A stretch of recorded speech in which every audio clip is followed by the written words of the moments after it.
Hi, everyone, and welcome back to HYT Online. Today, we're switching things up a little bit and talking about film.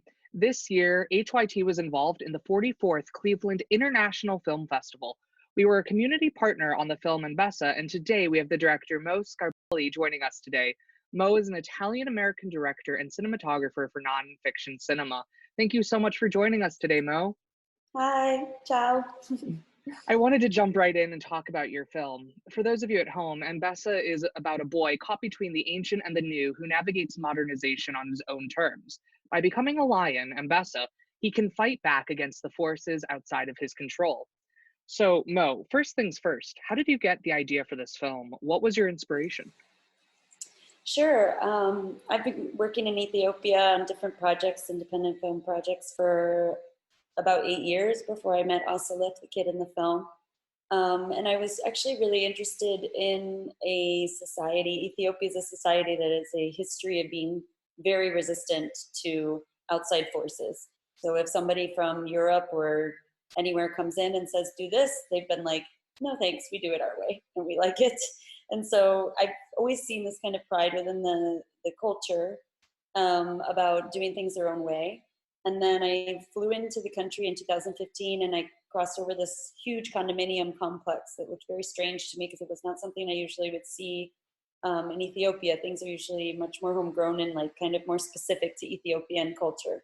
So I wondered, what does this progress really look like? And I had to kind of make something that would explore the nuance, I guess, of progress, because there's a general, I think, narrative that bigger is better and newer is better, and that we should just be racing towards something that is progress. But what does that really mean, and how much does it involve the communities who are affected by it, and who misses out on this progress?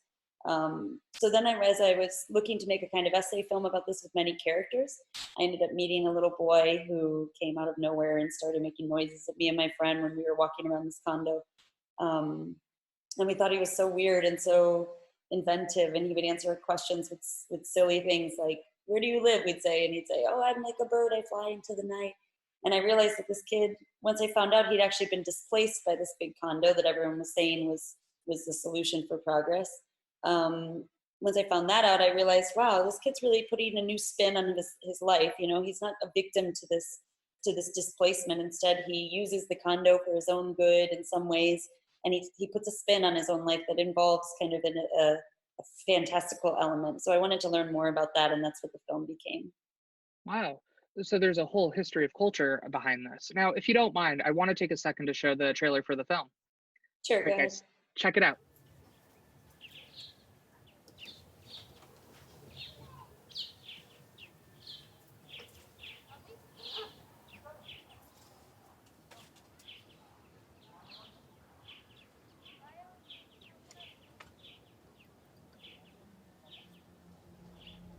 Arkadaşım mam قد بيتشهد عليه معنا.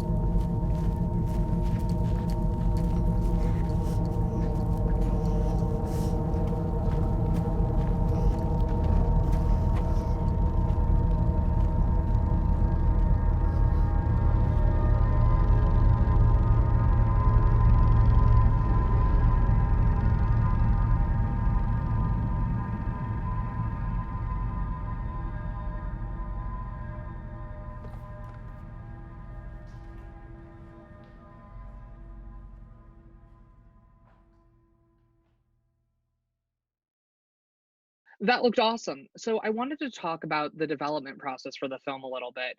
How did the film first take shape and how did it evolve during the creative process?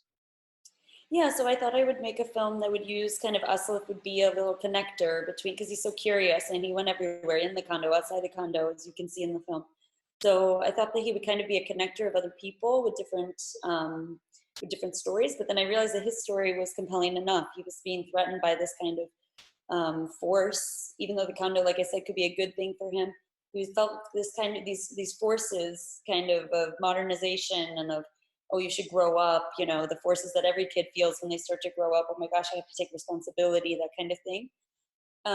And so I wanted to explore what is, you know, what does this feel like for, what does life feel like for him and his perspective, as close as I could get to that. And then in order to do that, I had to stay super intimate with him. I had to shoot very close with him, but I also meant that I couldn't just make a film that was going to be observing him from afar or observing him on my adult lens. I had to kind of go into his point of view. I had to really say, okay, he believes that he can become a lion. He believes in these fantasies, these fairy tales. So I'm going to just go with that. Let's see where that takes us. And the film started evolving into more of a hybrid film that had, you know, dreams and other things, because that felt more true to who he is. And so in that way, he was like a collaborator on the story. Absolutely. That's actually really incredible. So how long have you been working on films for? I've been making films since my first film was at Cleveland in 2015, called Frame by Frame, and that was my first feature length documentary. But I had made some shorts before that, and I guess I've been making films since I went to school for journalism, and then I found a documentary festival during that, and it really inspired me to make films. But it took me a little bit to like start making them, because it's quite difficult to make films independently in the United States. It's quite difficult to do it anywhere, but there aren't a lot of public funds or anything that makes it possible for you to kind of go off and do it full time. And so most people are doing it kind of on the side or with something else. And so I was still, you know, I was making commercial videos and I was doing other things that are kind of in the documentary realm. But yeah, the thing that changed my life was when I decided to really focus on doing this independent film and really do it the fullest that I could, which involved yeah, a lot of self-taught stuff, a lot of taking risks, a lot of working with other people who are also excited and will do things with you for cheap or for free. And that's kind of how I got started, was with this kind of support from other folks. Wow. So do you have a favorite part of the film industry? The film industry. Yeah, or film in Uh, general. yeah, I mean, I don't want to think about it too much because it's a little depressing, but you know, the film festival part is one of the best things that an independent filmmaker can have, not just because you get to go to a festival and feel special, you have your film. No, it's that you get to interact with audiences like you guys. I get to like speak with people. I get to see their faces after they watch the film. And then also I get to meet filmmakers. And I met some filmmakers at Cleveland a few years ago who are now some of my best friends, who are also filmmakers.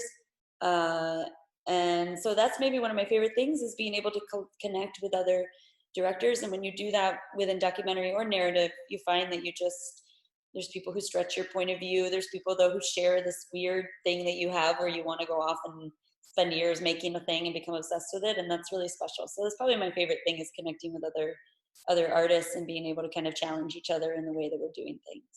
Absolutely. You know, some of our students are incredibly interested in film. I know one of our students has even been learning about stop motion animation. So, thinking about that, what is important to remember when creating a film? I think, well, for me, I think you have to find out how you work the best, because everyone, especially with the internet and with, this kind of culture around self-proclamation and self-betterment, and that everyone's always telling each other how to do everything. I think that the best artists are ones who figure out how they do things themselves, just by asking themselves very tough questions during the process. So what I would say is, there's many ways you can skin a cat. Of course, there's a million different ways you can make a film, and there's many different kinds of films you can make. But what are you making, and why do you want to make it? That's really the core of everything you should ever do. And are you making something that you would be proud of? You know, are you making the work that you would stand by forever, even if you shot it poorly because you don't know what you're doing yet, or even if you made a couple bad edits? The soul of the work, it has to be something that you feel proud of, because it is you. It really is. It's something that you kind of birth out because you've been passionate about it, and you've been kind of hitting your head against something to figure out. I mean, art is created out of necessity, right? Like, we want to figure something out, and so we throw ourselves into some sort of art form to tackle that. And so I guess I would just challenge any new filmmakers that you really just see how you would do it, you know? And if you don't know, then you keep asking what feels right. Throw things at a wall, throw things at a timeline, try it out and be like, is this me? And if you don't know yet, it's okay. Keep working, because to develop your own voice takes some time, but really listen to yourself is, I think, my biggest thing. You're going to have a lot of people telling you what to do, and your own compass in a way. Absolutely. Let's see. Do you have any films that inspired you? Yeah, I would say that I actually watch a lot of, well, other advice I would say is that you can watch, especially when you're early in your career, you can become a bit debilitated by watching too many films. So maybe one thing for me that's always been great is that I'm very inspired in my filmmaking by poetry, actually. So I read a lot of poetry, and I try to incorporate that point of view of poetry and the simplicity of poetry into film work, which sounds kind of strange. So I would say that is important. But that said, films that have inspired me are films that are hybrid films, films that kind of touch between fiction and documentary, or they feel that way. Who knows? In the process, probably the process varies. I love the films of Roberto Minervini, who is, I guess I'm kind of trying to do what he's doing here. I just moved to Italy from the United States, is where I lived before. And he lives in the United States and he's from Italy, but he lives in Louisiana and he lives among the people that he makes his films about. And he spends a lot of time with them, and he forms a narrative with them that becomes something kind of like in Besa, where it's created with the character. So I would encourage anyone looking into documentary to really stretch themselves by watching Roberto Minervini's films, especially a film called Stop the Pounding Heart is one of my favorite films, documentary films ever made. And then I'm trying to think of something recently I saw. I don't know, I might need some time, but Minervini is a good a good starting off point for anybody. Absolutely. All right, so we have time for about one more question. Um, so for our students, what is some advice you can give them who are interested in film and TV? How do they get their foot in the door? How do they get seen? How do they start creating? Well, I think that the important thing is to make something because you're interested, harness that spark of why you want to make it, and then make it and finish it, and then make another one and finish it. I got in a rut when I first started where I wouldn't finish work because I would be too shy that it wasn't very good. No work is good at first. It's a lie that anyone got up one morning and made a great film out of nowhere. That's a total lie if you've ever heard that, students. I'm telling you, it doesn't exist. You start somewhere and it's crap and you're going to hate it later, so you may as well just make it and then keep making and making and making. So I would say just be prolific and be daring, I've had interns for my film company, Rake Films, who have really impressed me because they stay in touch. And I now just got one of them a job with a commercial company in LA, and he's working with a company that does commercial doc stuff, but it's in a really artistic realm. It's very much his thing.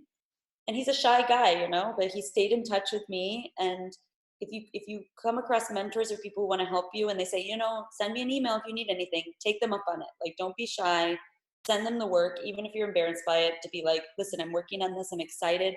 I want to be editing films. Do you know of any editing jobs?